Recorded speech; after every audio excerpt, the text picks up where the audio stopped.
Here's the measurements, as you can see. I think it's, if I remember right, it's 21.5 long and 16.5 wide. I made it just a little narrower, just in case when you curl the sides you didn't curl quite enough material and it ends up too wide to fit.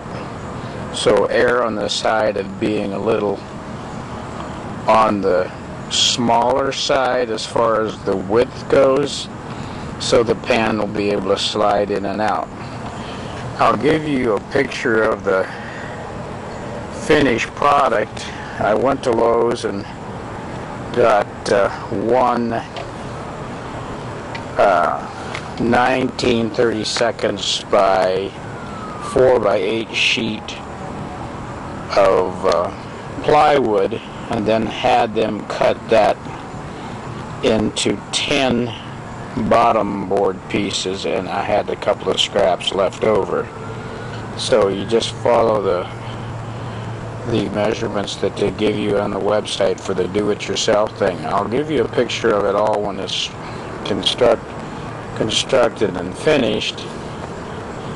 Was not able to find what they call a number 6 wire mesh, but what I did find, I took a bee, believe it or not, a honeybee, and went to a hardware store and found 1/4 by 1/4 hardware cloth, and it's obviously too big. But 1/8 by 1/8, I'm told that the Hive Beetle can go through that at least diagonally.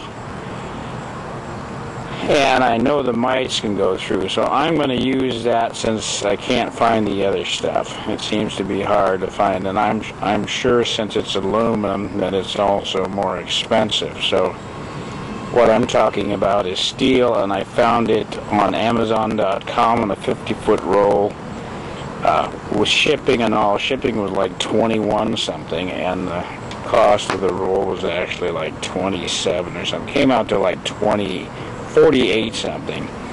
But that'll give me enough material to make 30 of these, 33 or 34 of these. So that's where we now. So here it is, the 8th of August, September. 1 month off, that's not too bad. And what I'm doing now is assembling those bottom boards that are supposed to be an answer to controlling the beetle bugs. The beetle, hive beetles and their larvae. So here's the first 3 I've assembled, partially assembled I should say. I'm going to do all 10 of them. I'm doing 10 in each batch. I'll probably stop at 20 because I don't have many more than that hives. It'll give me a couple of spares actually. And so you have the rails here. There's 2 per bottom board, and then there's this piece that goes, this piece here that goes right here, and then you have another piece that goes up against it there. So you have a total, in this particular assembly, you have a total of 1, 2, 3, 4. And these are all screwed from the bottom, as you can see. Except the piece that you see here is screwed up against the front piece. Okay?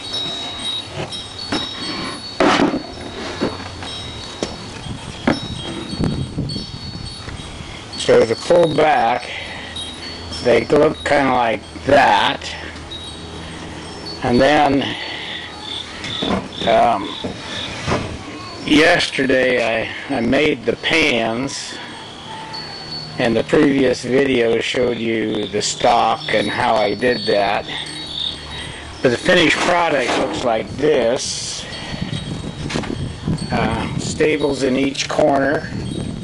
The back end that will be sticking out the back of the hive is a 1/2 inch higher, and the rest of the shroud is 1 inch rather. And all the corners is sealed with a GE Elastic silicone, clear silicone seal, or caulk, whatever you want to call it. Still stays pliable, which is a good thing. And then these pans fit in here. I'm going to show you from a distance like this. And then when they come out, they'll come out, kind of slide out like that. I'll show you like that, see? So this is the back here with a high end, and this is the front. The screen goes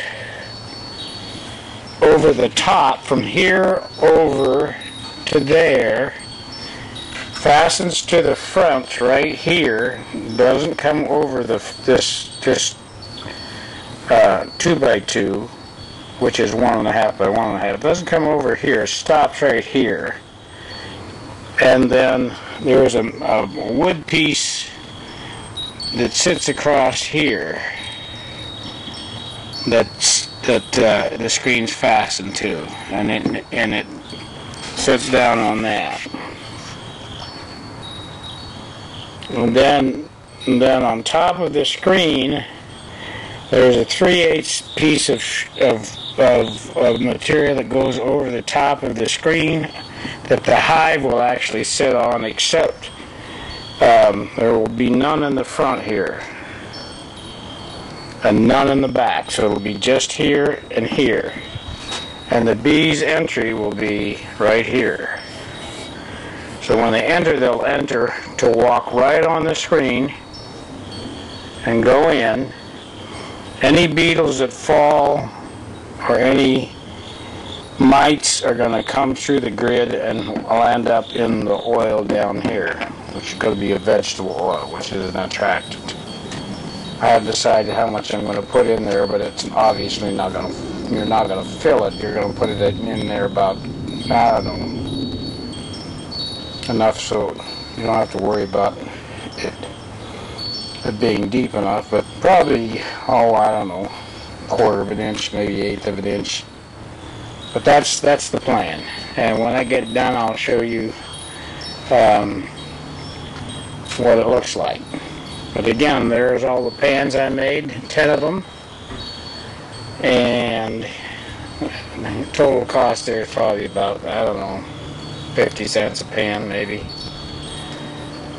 because these are pieces, sheets of aluminum I got years ago, 2-3 years ago, 3-4 years ago, and I got about 40 or 50 of them, and I paid $20, so let's say 50 cents each then. 50 cents, and my time and labor, of course, are free. Beekeepers don't pay for that if they're doing it themselves. And that's it for this section, so I'll sign off. This is G. Wooster, or GM Wooster, either one. So it's Saturday, probably about noonish, first week in September, and this is the next to the final stage of my hive beetle traps, or as we would call them, small hive beetles. And I've got them already totally assembled and ready to be painted, which is what I'm going to start in a few seconds here, minutes, whatever. Just thought I'd show you the data on the, I'll pan close up on this. I got this 1/8 by 1/8 wire hardware cloth, mesh, whatever you want to call it. But I'll scan this and you can stop it on the video and you can see. Got it at Amazon.com, and it's a 24-inch high by 50-foot long roll.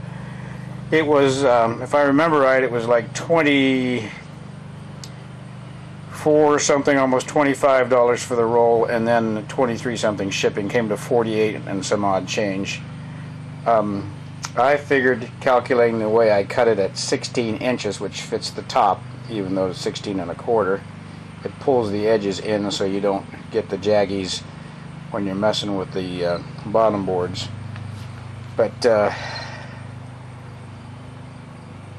I figure I could get about 33 bottom boards out of this. Also found another use for it, which is to use the leftover piece of screen that you cut to the proper length to use in my solar extractor, which I hold the hold the wax in place inside the extractor. That particular extractor is under GM or G Wooster, GM Wooster or GM Wooster, and with all my other videos. And it's kind of an inexpensive extractor to make it. It works fantastic. Inside temperature about 180 degrees on a nice sunny day. It does a great job of melting wax. And because most of the slum gum or the residue stays on the screen, you can just pick the screen up and either wash it off with some really serious boiling water to get rid of most of it after you scrape the residue, the larger stuff off, or you can just pitch it and put another piece in, which is probably what I'll do. But you don't have to do that too often, probably every 3 or 4 uses. But just to give you an idea, here's the long side, angle side. So your hive sits on top here,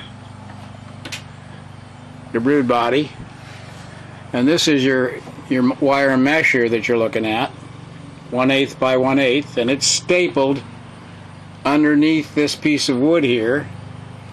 And then I used galvanized 4-penny nails, and I pre-drilled the wood before I stuck them in there, so you wouldn't have any splits. Turned out really nice. Stapled the front edge, which is right here, where the bees enter.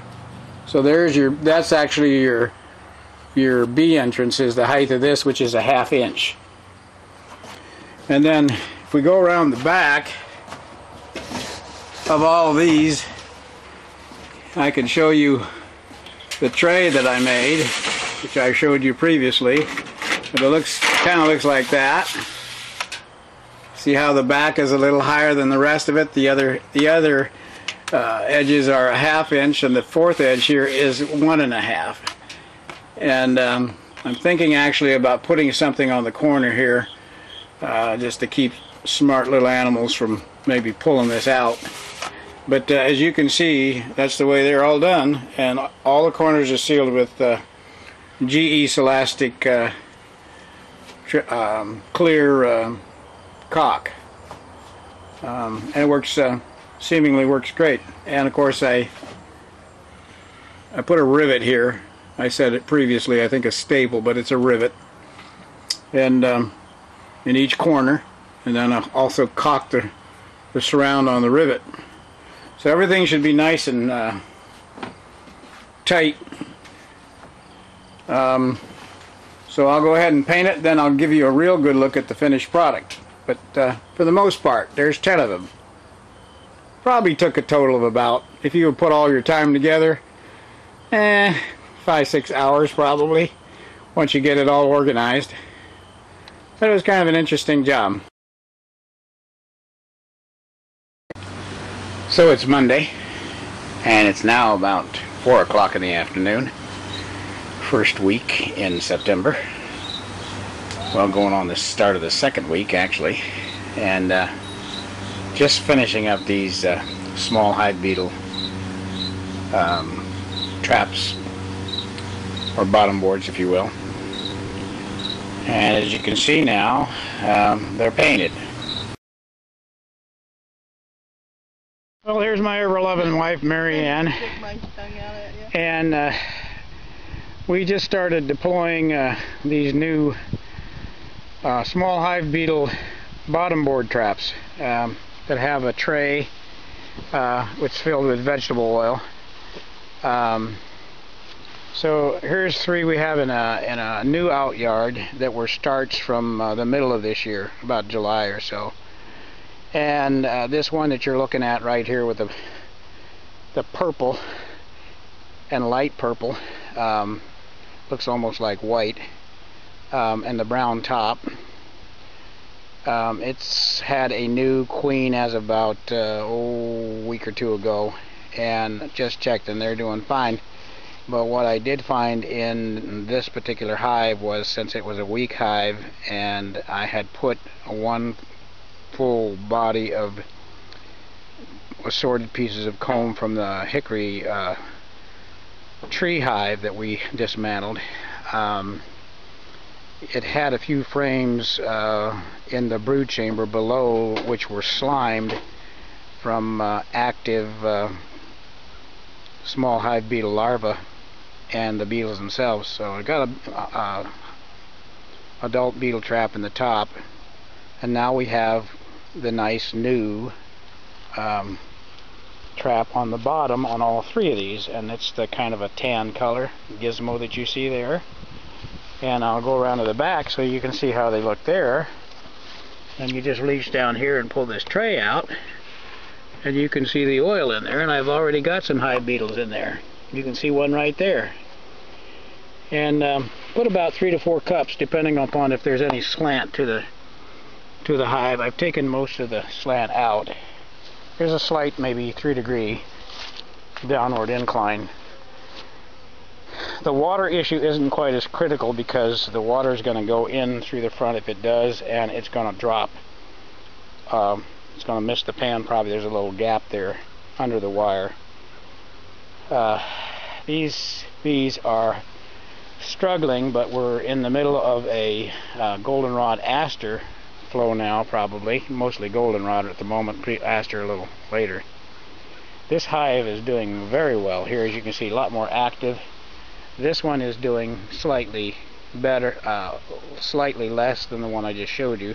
And the one on the end is struggling, but what I did was I condensed all the frames and got rid of the bad ones and threw them over here on the truck. So in case you don't know what a slimed hive looks like, there it is.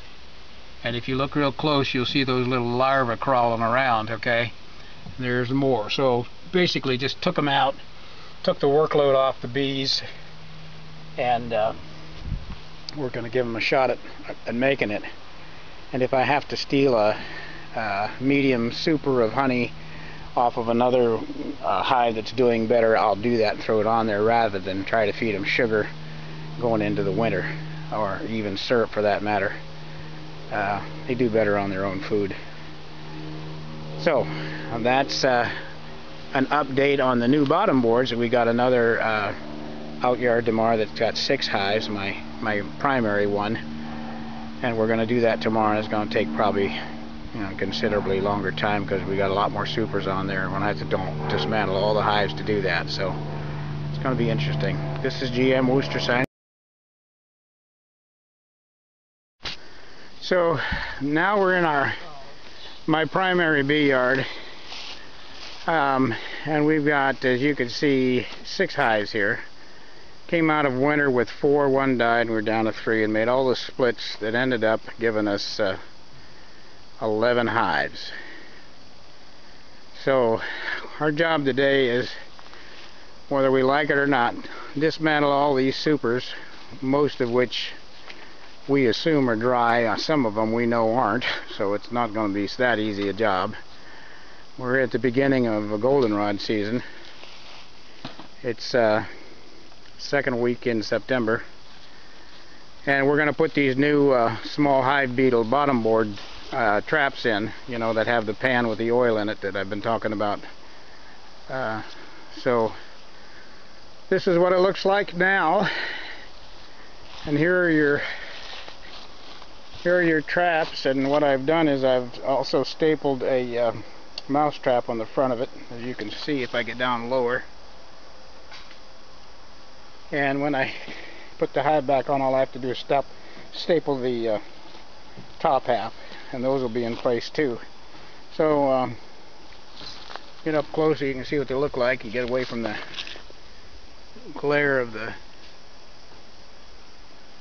pan, of course, is in the back, as you can see on this one right here. Okay, so we're going to get to work, and we'll take some pictures when we're done.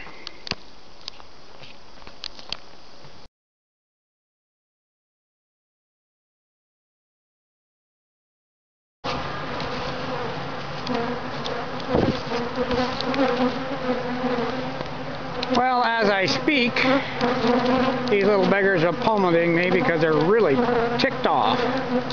You could use the word "pee" there instead, and that would be probably more correct. But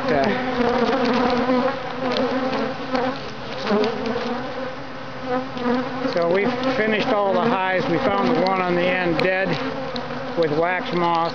Probably the queen never did make it to me until I tried it. Just drive, would you? So they're all done. They all have the new bottom boards, as you can see. So job done. And believe it or not, most of the supers were full.